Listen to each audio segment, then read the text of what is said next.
And we are here at Combo Breakers 2022. We got us the top 8 of Street Fighter 5. Skyther, my man, tell us how this is going to break down.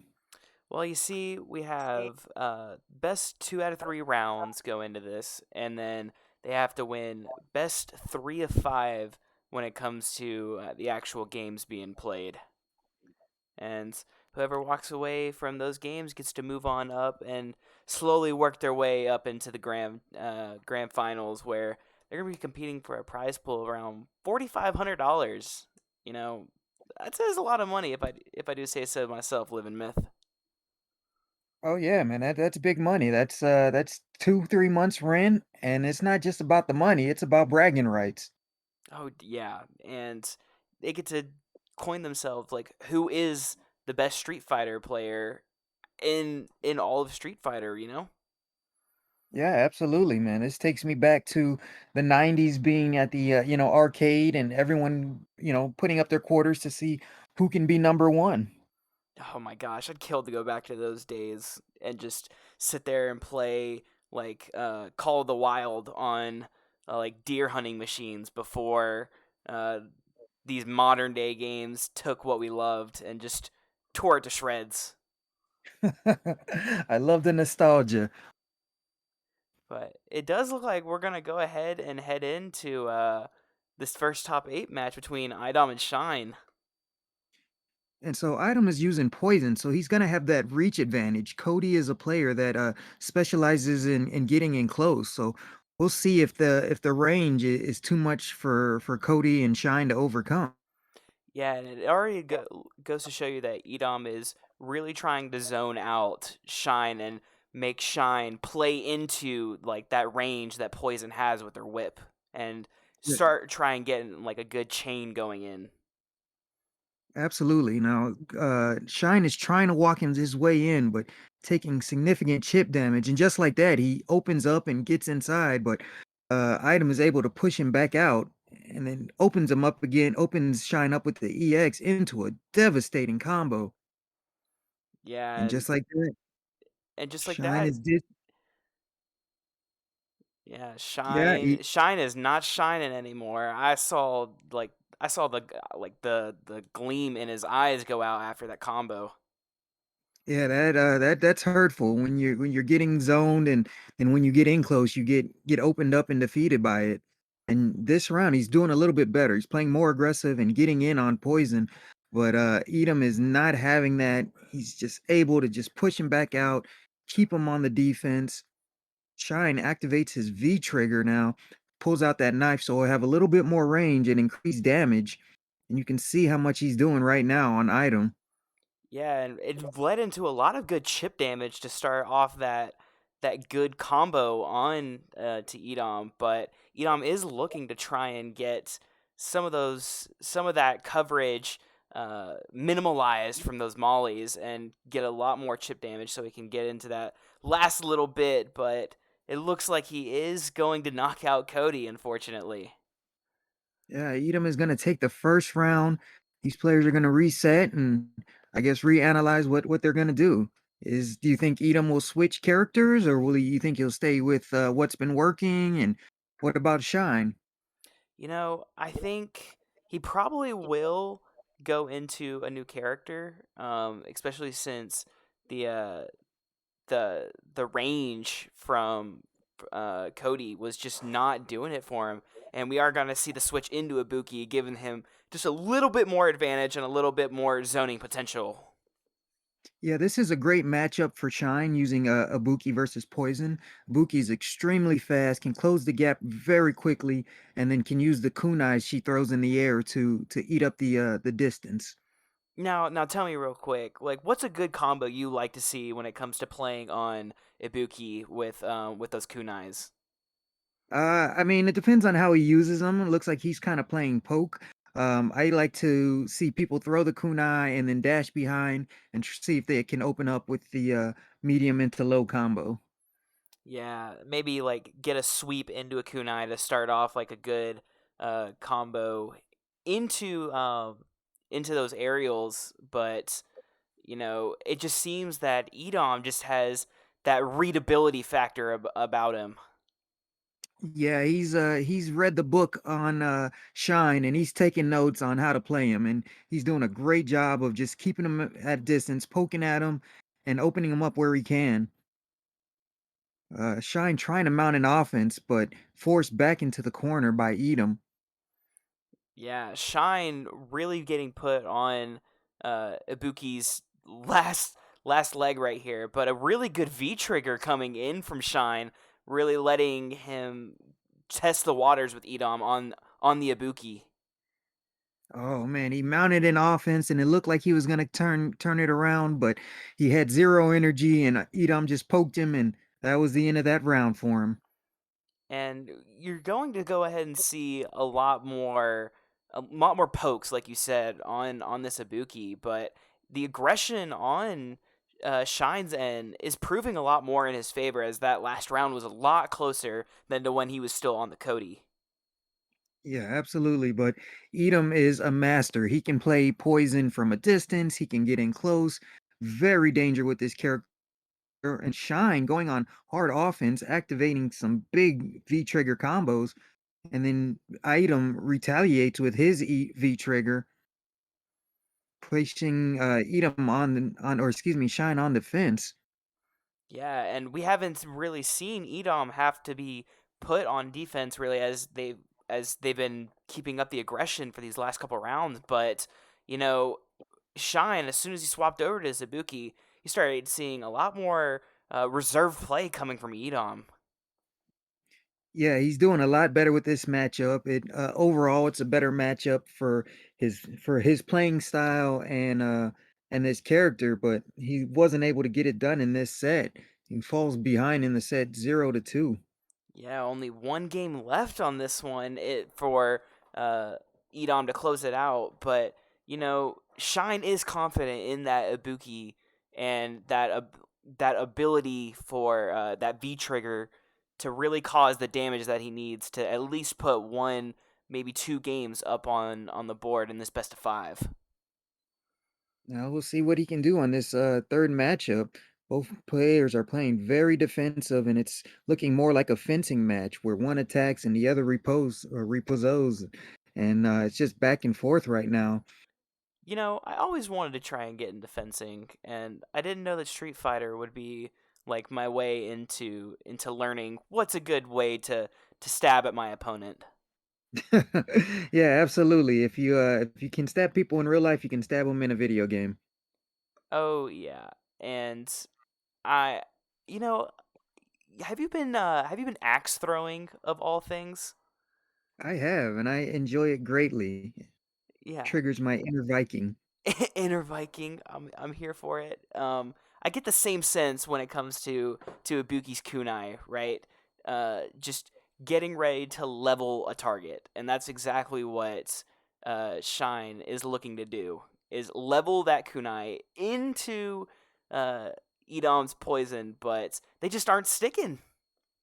No, it's they're making contact, but not any damage. He's able to defend against these kunai throws very well, and then mount an offense. And just as I say that, Edium grabs Shine and tosses him to the ground, and using that EX whip to just really chip away at him. Yeah, and he's been using that EX whip a lot and really relying on that and those low sweeps to try and set up the start of like a combo chain. And as much as he's not really getting the chain that he wants, he still really is getting that damage off with that EX whip. And you almost see him 0 to 100 Ibuki within these first like 20 seconds, really. Yeah, and just like that, Ibuki falls and Edom will move on in this matchup. Get your brooms because it's a clean sweep. Yeah, I loved Edom's style when it came to playing that poison. Like he played that whip and all of its range to perfection, whether it was from the back zone or whether he was even closer. It let him play anywhere to his fullest potential. Yeah, going back to his first match with Cody when he was able to close the gap and get in on his poison, he was able to just poke him back away, use anti-airs to regain offensive control and take that first match, and then kept the pressure going. And his Ibukis had no answer for Edom. Yeah, I think if we see that matchup again, which there is a good chance if Edom does fall into that losers bracket, I do have a feeling we probably will get a lot closer games with that Ibuki actually having like warmed up and set up for any kind of play coming from that poison. Yeah, and we're just gonna go ahead and jump into the next match. We got Mono versus Kaba, Fang versus Guile. This is a great, fun matchup because both players are great at zoning and able to close that distance fairly quick. Yeah, we don't talk about this a lot, especially going into like main stage competitions. But both of these players are actually sponsored by esports organizations. With Kaba playing for Bandits, pretty much coming in as like favorites from the crowd, but Mono also playing for Rogue as well. So it's good. It's a good matchup from the look of organization standpoints. Not even that. It's just it's gonna come down to geography. Puerto Rico and Dominican Republic, they're neighbors, but there's no love lost in this matchup. Oh no, especially coming from the Guile. I don't know if you saw, man. I'm super excited for Street Fighter 6 and what they plan on doing with Guile in the future. Oh man, Street Fighter 6 is going to be game breaking. It's going to reinvent the 2D fighter. There's going to be some big things in it. They're going to improve on mechanics in this game while introducing some new ones. Yeah, and I'm not even like a huge Street Fighter like person, but after seeing a couple of these players play today, I definitely think that my mindset's changed and this might be my intro into the fighting game world, man. Welcome, man. We'll leave the light on for you. And just like that, the rounds are tied 1-1. Mono taking the second round and Kaba taking the first. And Fang leaving off right where he finished the last round, going on full aggression. But Kaba's Guile is not having it. He is using those sonic booms to walk Fang down and open him up, and using that medium jumping kick to close the distance. Yeah, and those sonic booms are doing a real good job of making sure even if they pass over Fang and go behind him, like it's going to keep Fang locked into his place and force Kaba to either move up into him or Fang to push towards Kaba and get away from any kind of backup. And just like that, Mono is going to do exactly that. Get behind Kaba and start giving him some good pokes from behind. Yeah, it was a well-timed V trigger. He was able to slide in and then start the offense and just use those poison clouds to keep Guile not knowing where he's coming from or where the attack is happening, and using that side switch to take the round and win that first matchup.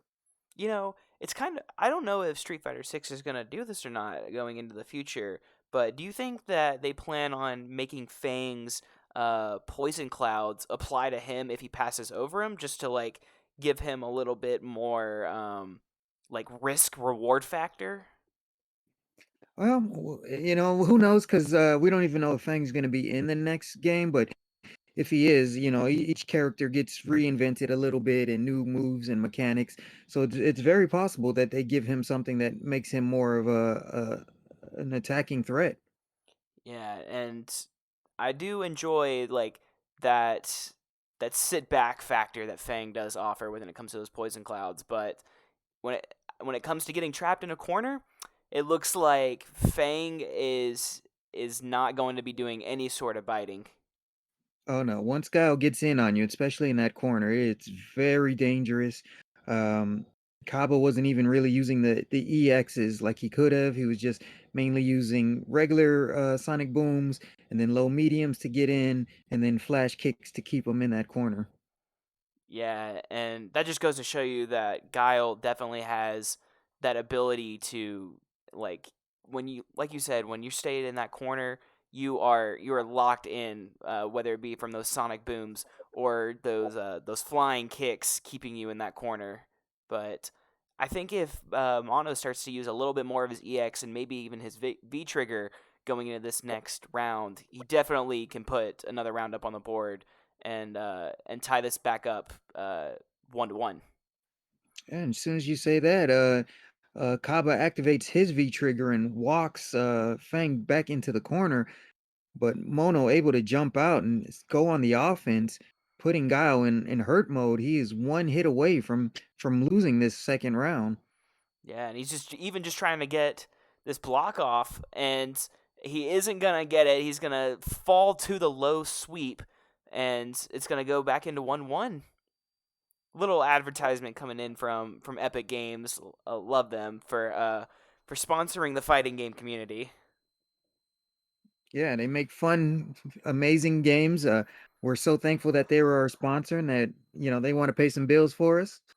Yeah, and I'm really enjoying the crossover that they're having with the fighting game community, bringing in Ryu and Ken into Fortnite recently. Oh man, they are doing it with all the characters, from Marvel, Capcom. It's changed the whole dynamics of Fortnite and make it fun and accessible for those who don't normally play. Yeah, they definitely know how to collab, and I do hope to see another certain character enter in, and the character is being played right now as Guile, and Fang is just putting the beat down on Kaba in this third round. Yeah, using those EXs to really just chip them down and get in, and just like that, Kaba goes down. Fang, he has no answers for Fang this matchup. So let's see if he recovers or reevaluates what went wrong, and what do you think he needs to do to get into this? I think what the Guile needs to do. Guile is really good at keeping up those close encounters, right? If you give Fang that potential for like any kind of mid zoning, so he can have his range poison attacks, it's gonna lead into something that's nasty for Guile, right? So Guile, or Kaba, I should say, who's on the Guile, needs to be more aware of getting into those close range battles and trying to stay away from that mid zone and relying on those sonic booms alone. If he gets into like a kind of like a sweep battle or any type of combo chain to lead into some of these aerial attacks, I think Kaba definitely has a really strong chance as we see him go ahead and start pulling off some grabs and some throws. Yeah, he did a great side switch. He walked him in with a sonic boom and slid on the other side and went on the offense. But Fang throws up the defense and now he switches to offensive mode. And I think he's going to take this first round, and he does. Mono drops Kaba. He has Yeah, zero answers. yeah, 25 seconds in, and he's already got him locked into a corner, whether it be from those low jabs and pricking or jabbing him with some of these poison clouds and these poison mists. Fang is really putting the bite into his character's name. Oh yeah, absolutely. He's doing a great job of getting underneath the sonic booms, and with each sonic boom thrown, he slides a little closer. He's not doing it this time. It looks like Kaba is finally mounting an offense and taking a substantial lead this matchup. And just like that, Fang switches it around and goes in offense mode, hits him with a poison cloud, and begins his assault, traps him in the corner. But it looks like Kaba is not done with that fury, and he's gonna mount that last minute offense and just go off on Mono. Mm, What a comeback towards the end. He used a great EX Sonic Boom to open him up and then a flash kick to end it. It was like old school Street Fighter. I loved it. Yeah, I didn't get those days of that classic Street Fighter, but man, do I wish if I could have that after seeing this matchup and the last matchup with that Ibuki, man. Oh man, what fun it was. And right now, back in this matchup, Mono's doing a great job of putting the chains on Kaba and just locking him down. Right now, Kaba has no answers and will fall in this second matchup just like that. Momo will move on. Yeah, we even saw again another 3-0 sweep coming from Mono and looking to lock down any kind of doubts that fans of Kaba had. And it just goes to show you that the Fang's poison capabilities, they're still there, even after this last patch that nerfed the damage from him just a tad bit. Yeah, that patch really hurt some of his offense and his ability, but the way the way Momo plays him, you wouldn't think there was any patch at all, and in fact, you might think he got buffed the way he plays him so well. Yeah, and that just goes to show you, man. Even when a player's character or when a player's main is taken out of the call, um, they can still play them to the highest potential, especially when you're on as big of a stage as this and as big of a stage as Evo was a couple weeks ago. Yeah, now we're jumping into the next matchup. We've got Up to Stuff and Flip On Man. Uh Flip On Man using Rose, up to no to up to Snuff is using the Cali, which is a good matchup for both players. Rose has the ability to zone and walk in, but Necrali can use that hair and really cover distance using his specials. Yeah, and I hope we start to see like a lot of the specials come forward from Akali as he goes ahead and starts trying to bait Philip to actually come in for him. But he's doing a really good job of like baiting out up to no snuff's hair grabs. Yeah, he did a great job. Did flip no man to activate the V trigger and just really add the pressure and use full advantage of Rose's EX moves and her V trigger gauge. Yeah, and we haven't really seen a lot of Rose in this tournament, so I'm really enjoying like the grabs and honestly the taunts coming out of Philip in this matchup. He's doing a really good job of getting under the Nikali's skin.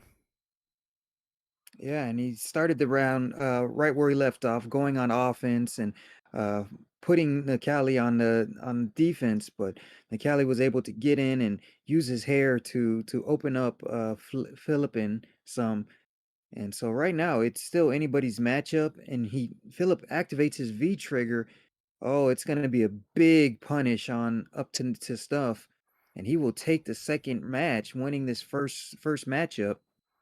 You know that Nikali had a lot of damage right there off the top of this round, but those V triggers in the last minute or the last 30 seconds, mind you, really started to put the edge on that Nikali as they could not escape any kind of offensive push that came from the Rose. Yeah, it was like a scrum in I can't think of the sport, but either way, it was once he triggered that V trigger, he was able to just push, gain ground, and then take the first matchup. And then we are starting the next matchup. No player switched. Up to Snuff is sticking with Nikali, and Philippine is sticking with Rose. Rose has been able to push Nikali back to the corner, and Nikali triggers his V trigger and pushes back towards midfield, keeping Rose right in the center of the stage.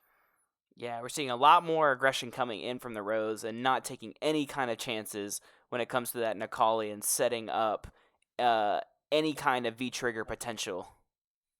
And then Flippin does a great job using the orb to walk him down, combo him, and then using that EX scarf to end the match or end the round.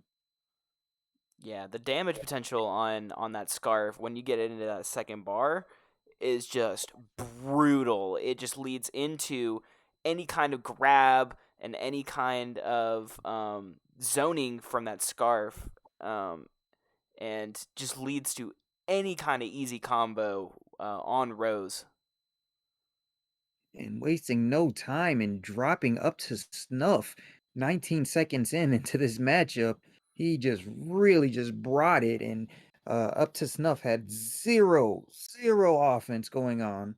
Yeah, he wasn't even at a point where he could actually get his V trigger to activate. Rose doing a good job of zoning out that Necalli and proving that again, Rose is still an amazing character.